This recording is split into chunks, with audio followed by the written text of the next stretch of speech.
کہ جن کو عام طور پہ ہمارے معاشرے میں گناہ سمجھا ہی نہیں جاتا، ان میں سے ایک گناہ ہے اہل ایمان کا مذاق اڑانا، اور یہ سمجھتے ہیں کہ یہ کوئی مذاق اڑا دیا، تکلیف پہنچائی تو یہ کوئی گناہ نہیں ہے۔ ایک ہے مزاح اور ایک ہے مذاق، دونوں میں فرق ہے۔ مزاح کا مطلب ہوتا ہے خوش طبعی کرنا، اور یہ خوش طبعی کرنا جائز بلکہ مستحسن ہے، نبی رحمت صلی اللہ علیہ وسلم سے ثابت ہے۔ شرائط پائی جائیں تو مزاح کرنے میں کوئی حرج نہیں ہے، یعنی اس میں جھوٹ وغیرہ شامل نہ ہو۔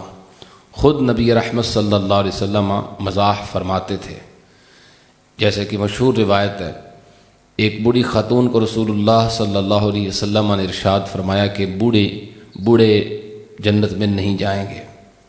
تو یہ بات سن کے وہ پریشان ہو گئی، تو رسول اللہ صلی اللہ علیہ وسلم نے ارشاد فرمایا، کیا تم نے قرآن نہیں پڑھا؟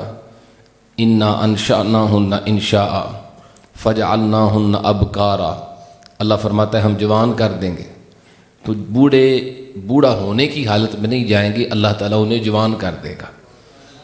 یعنی نبی رحمت صلی اللہ علیہ وسلم سے خوش طبعی فرمانا ثابت ہے۔ لیکن ایک ہوتا ہے مذاق اڑانا، استہزاء جسے کہتے ہیں، اس کی تعریفات میں ہی فرق ہے۔ ائمہ کرام نے لکھا ہے کہ ان المزاح لا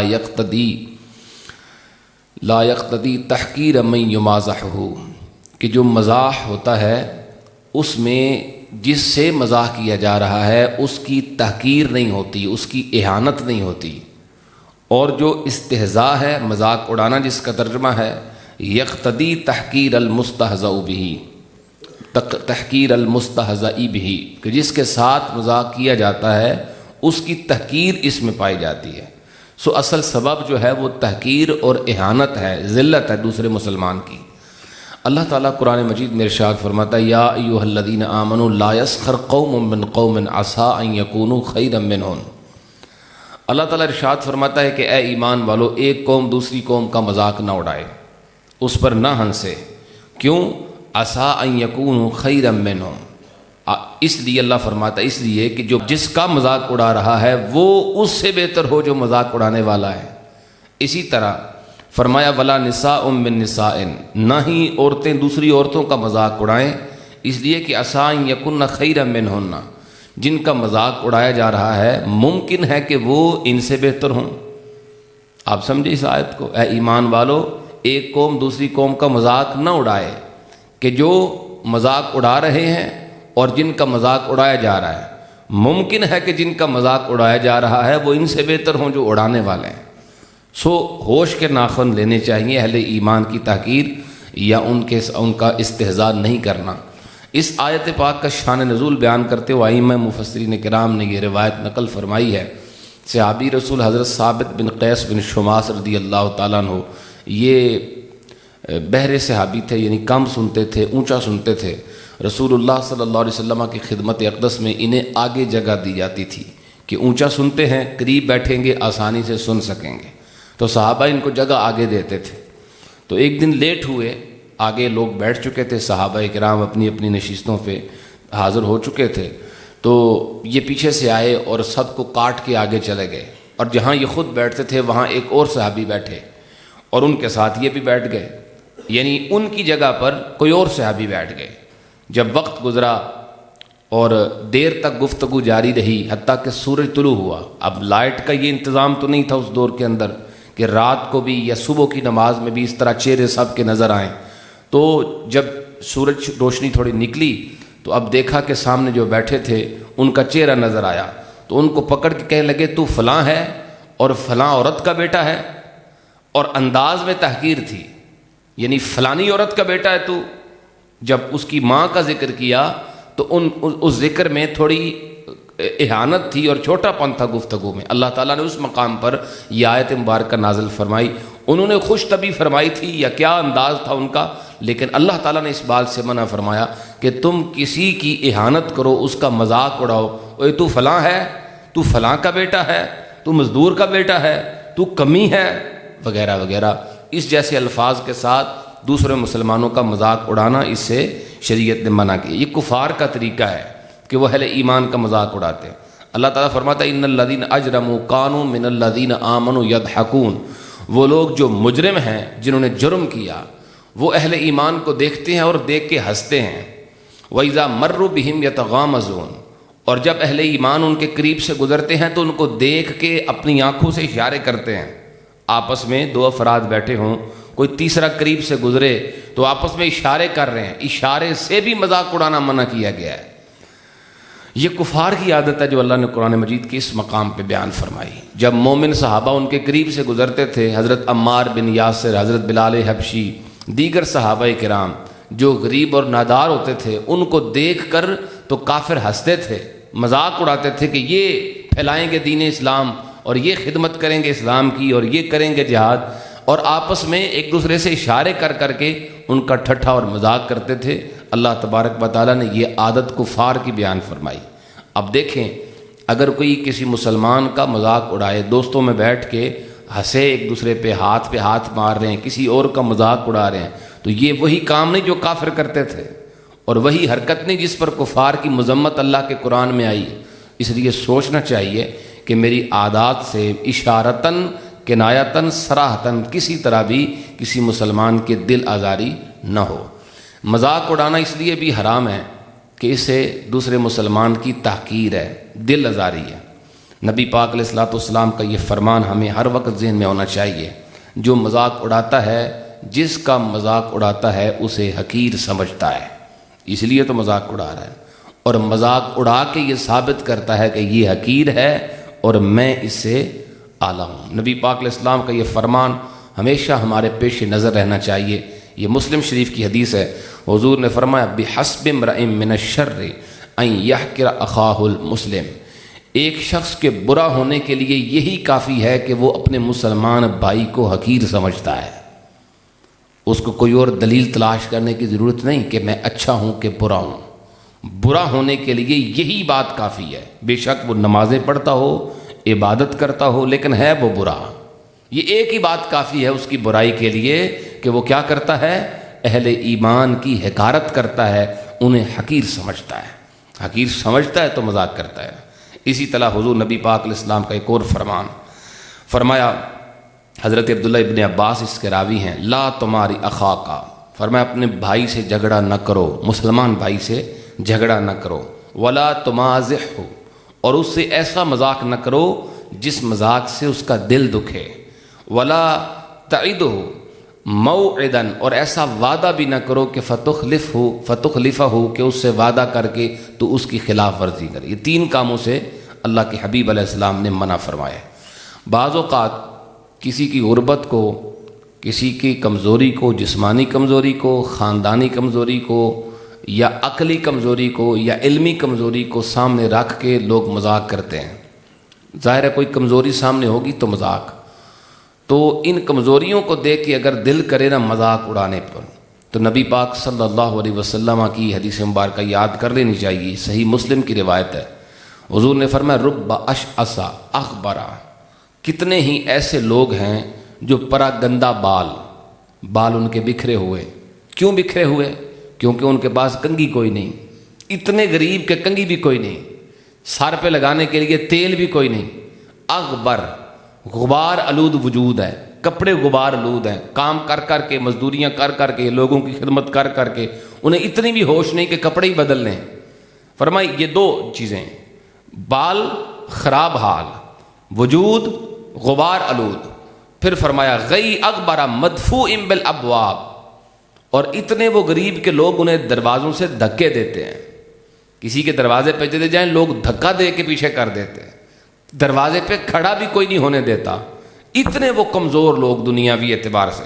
لیکن فرمایا اللہ کے دربار میں ان کا مقام کیا ہے، لو اقسم علی اللہ لابرہ، اگر وہ کسی بات پہ قسم کھائیں، اللہ کی قسم یہ کام اس طرح ہے، تو جس بات کی وہ قسم کھا لیتے ہیں اللہ وہی کرتا ہے جو ان کی زبان سے نکلتا ہے۔ تم ان کو اتنا غریب اور نادار سمجھتے ہو، یہ کمی کمین ہے، اس کے بال دیکھو، اس کا حال دیکھو، غربت دیکھو، افلاس دیکھو، اتنے کمزور کہ کوئی دروازے پہ انہیں کھڑا بھی نہیں ہونے دیتا۔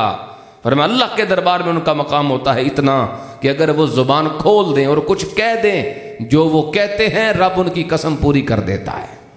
اس لیے ہمیں زبان کھولتے ہوئے سوچنا چاہیے کہ جس کے بارے میں، جسے میں کمی کہہ رہا ہوں، جس کو میں بری نظر سے دیکھ رہا ہوں، یہ حقارت کے الفاظ کے ساتھ اس کا ذکر کر رہا ہوں، کہیں اللہ کے بارگاہ میں مقبول نہ ہو۔ اور ممکن ہے ہمیں حق نہیں پہنچتا کسی کی حقارت کا اور اسے اس کے ساتھ مذاق۔ یہاں یہ بات بھی میں عرض کر دوں، آج مذاق اڑانا کچھ لوگوں کا پیشہ بھی ہے اور اس سے ان کی روزی روٹی چلتی ہے، اور ان کا خیال یہ ہے کہ ہم بڑا اچھا اور نیک کام کرتے ہیں، لوگوں کو خوش کرتے ہیں، جن میں سے سر فہرست ہے پرینک سٹار۔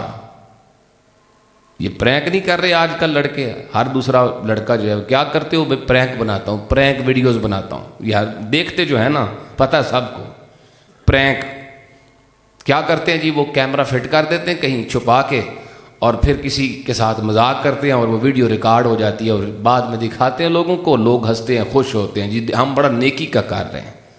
حالانکہ جس کی ذلت کر رہے ہیں، جسے ذلیل و رسوا کر رہے ہیں، جس کے ساتھ مذاق کر رہے ہیں، اس کی حقارت بھی، اس کی تذلیل بھی، اور اسے ڈرایا بھی بعض اوقات جاتا ہے۔ یعنی ایسی بات کر کے یا ایسے جملے بول کے یا ایسی حرکت کر کے اسے ڈرایا بھی جاتا ہے۔ یہ تینوں ہی کام ناجائز اور حرام ہیں، تذلیل بھی حرام، تحقیر بھی حرام، مذاق اڑانا بھی حرام، وہ میں عرض کر چکا ہوں۔ اور ایک چیز ہے ڈرانا بھی حرام۔ آپ اگر کسی مسلمان سے جا کے یہ کہہ دینا تیری دکان جل گئی ہے، جھوٹ بولیں، وہ ڈر جائے گا، یہ ڈرانا بھی حرام ہے۔ آپ اگر کسی مسلمان کو جا کے کہیں نا، اتنا بھی کہہ دیں کہ تیری پیلی چ کھوتی وڑ گئی ہے، میں آسان کر رہا ہوں نا، مجھاں وڑ گئی ہیں، اب اس کے دل میں جو ذرا سا ڈر پیدا ہوا نا، نقصان کا خوف پیدا ہوا، یہ ڈرانا بھی ناجائز اور گناہ کا کام ہے۔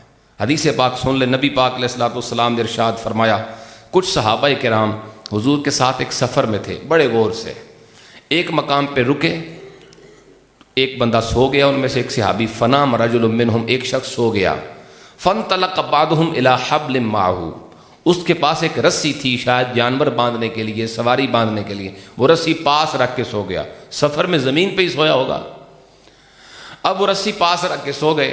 اب جس کی رسی ہو اسے فکر ہوتی ہے، اس زمانے میں رسی کی بھی ایک قیمت تھی اور بڑا قیمتی سمجھا جاتا تھا، رسی کو ملتی جو نہیں تھی، تو رسی پاس رکھ کے سو گئے۔ تو جو کچھ لوگ جاگ رہے تھے وہ آہستہ سے چپکے سے اٹھے اور جا کے رسی اٹھانی چاہیے۔ اب وہ چرا نہیں رہے تھے، کسی کام کے لیے لے رہے تھے یا از راہ مزاح وہ اس کی رسی لے رہے تھے۔ جب رسی کو ہاتھ لگایا تو جاگ گیا بندہ، اور جاگ گیا اور جاگ کے ففازا، ڈر گیا کہ یہ پتہ نہیں کیا کرنے ہے۔ ایک بندہ سویا ہو، اچانک اس کے پاس کوئی چلا جائے تو ایک دم سے بیدار ہو جاتا ہے اور ڈر جاتا ہے۔ ان کے اس عمل سے وہ صحابی ڈر گئے۔ جب وہ ڈرے تو رسول اللہ صلی اللہ علیہ وسلم نے ارشاد فرمایا، لا یحل لمسلم ان یروع مسلما، حضور نے فرمایا کسی مسلمان کے لیے یہ حلال نہیں ہے کہ وہ دوسرے مسلمان کو ڈرائے۔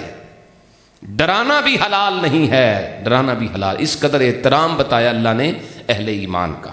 اور پھر یہ کیمرہ فٹ کر کے جو ڈرایا جاتا ہے، یہ ذلت کی جاتی ہے، یہ جو تحقیر اور مذاق اڑایا جاتا ہے، اس میں کئی گناہ شامل ہیں، لہٰذا کوئی نیکی کا کام نہیں ہے۔ اسی طرح کچھ ایسے ہیں کہ جو لطیفے سنا کے یا مسخریاں کر کے بھانڈ وہ لوگوں کو ہنساتے ہیں اور سمجھتے ہیں کہ یہ بھی نیکی کا کام ہے۔ ساری زندگی بھانڈ پن میں گزر گئی، اب مرنے لگتے ہیں تو کہتے ہیں جی اس پہ ہم نے بڑی زندگی گزاری ہے اور بڑی ہماری ایفرٹ ہے، ہم ملکی سرمایہ ہیں۔ ملکی سرمایہ ہے، کیا بات نہیں ہے، اس قوم کا سرمایہ بھانڈ ہے۔ علماء، فقہا، محدثین، صوفیاء، بزرگان دین، کوئی سرمایہ نہیں، سرمایہ ہیں تو بھانڈ ہیں، اور وہ بھی اپنے آپ کو سرمایہ سمجھنے لگ گئے۔ ان بیچاروں کی مجبوری ہے، ان کا کام یہ ہے، ان کو پروٹوکول دیا جاتا ہے تو وہ سمجھتے ہیں نا کہ ہم سٹار ہیں، ان کو سٹار کہا جاتا ہے تو سمجھتے ہیں نا ہم سٹار ہیں۔ لیکن نبی پاک علیہ الصلوۃ والسلام کی حدیث سنیے، اگر کوئی کسی کو ہنسانے کے لیے بھی جھوٹ بولتا ہے نا تو بھی جھوٹ ہی ہے، تو بھی گناہ ہی ہے۔ حدیث پاک ہے، رسول اللہ صلی اللہ علیہ وسلم ارشاد فرماتے ہیں، لا یؤمن العبد الایمان کلہ، حضور نے فرمایا اس وقت تک کوئی بندہ کامل مومن نہیں ہو سکتا حتی یترک الکذب من المزاح، فرمایا اس وقت تک کامل مسلمان نہیں ہو سکتا جب تک مزاح میں بھی جھوٹ چھوڑ نہیں دیتا۔ وہ کامل مومن ہے ہی نہیں جو مذاق میں جھوٹ بولتا ہے۔ مزاح جائز ہے مگر سچا، کہ اس میں جھوٹ شامل نہ ہو۔ جھوٹے لطیفے سنا کے ہنسانا یہ کوئی ثواب کا کام نہیں ہے، گناہ ہی ہے۔ اسی طرح فرمایا ویل للذی یحدث بالحدیث، فرمایا ہلاکت ہے اس کے لیے جو بات کرتا ہے۔ کیوں کرتا ہے؟ لیضحک بہ القوم، تاکہ لوگ اس کی باتوں سے ہنسیں، فیکذب، حالانکہ وہ بات جھوٹی کر رہا ہے۔ فرمایا ویل لہ، 3 مرتبہ فرمایا اس کے لیے ہلاکت ہے، جو اس لیے باتیں کرتا ہے کہ لوگ اس کی بات سنیں اور مذاق کریں اور خوش ہوں اور ہنسیں۔ فرمایا جو لوگوں کو خوش کرنے کے لیے جھوٹی بات کرتا ہے اس کے لیے بھی ہلاکت ہے۔ یہ 3 بار فرمایا۔ لہٰذا جس بات پہ رسول اللہ صلی اللہ علیہ وسلم وعید فرمائیں وہ کوئی ثواب کا کام ہو سکتا؟ وہ گناہ ہی ہے۔ اسی طرح ایسی جھوٹی بات کو پھیلانا بھی گناہ ہی ہے۔ یعنی یہ نہیں ہے کہ جو پھیلانے والا ہے، جو شیئر کرنے والا ہے وہ بری ہو گیا کہ میں کڑے کی تھی یا میں نے کون سا لکھی ہے۔ آپ ٹک ٹاک شیئر کر لیں تو نمازی پکے، حاجی پکے، جو بنانے والا ہے وہ مجرم نہیں۔ بھائی دونوں ہی برابر ہو گئے، دونوں ہی برابر ہو گئے۔ برائی کرنے والا بھی برا ہوتا ہے، برائی پھیلانے والا بھی مجرم ہوتا ہے۔ اس لیے ہوش سے زندگی گزارنی ہے۔ آخری روایت پڑھ رہا ہوں، مسلمان سے مذاق کیا، جرم اتنا بڑا، سزا بھی سنیں۔ نبی پاک علیہ الصلوۃ والسلام ارشاد فرماتے ہیں، حضرت حسن اس حدیث کے راوی ہیں، قیامت کے دن ایسا شخص کہ جو لوگوں کا مذاق اڑاتا ہوگا، پرینک بناتا ہوگا لوگوں کی، وہ بھی مذاق اڑانا ہی ہے، اسے جنت کے ایک دروازے کو کھول کے آواز دی جائے گی، آ جاؤ جنت میں۔ اور جنت کا دروازہ کھلا دیکھے گا، آواز سنے گا، دوڑ پڑے گا، قریب جائے گا تو دروازہ بند ہو جائے گا۔ مذاق کرتا تھا نا، دروازہ بند۔ اب دوسرا دروازہ کھلے گا اور کہا جائے گا ادھر سے آؤ، وہ ادھر جائے گا، قریب جائے گا، دروازہ پھر بند ہو جائے گا۔ تیسرا دروازہ کھلے گا، کہا جائے گا آؤ ادھر سے، مفہوماً حدیث پڑھ رہا ہوں، قریب جائے گا، دروازہ پھر بند ہو جائے گا۔ اب وہ خود ہی نا امید ہو جائے گا اور اس نا امیدی کی وجہ سے کبھی جنت میں نہیں جا سکے گا۔ آپ سمجھ رہے ہیں؟ جو مذاق کرتا ہے اہل ایمان کے ساتھ، ان کا مذاق اڑاتا ہے، یہ اس کی سزا ہے۔ اللہ تبارک و تعالی ہمیں اس جرم سے محفوظ فرمائے۔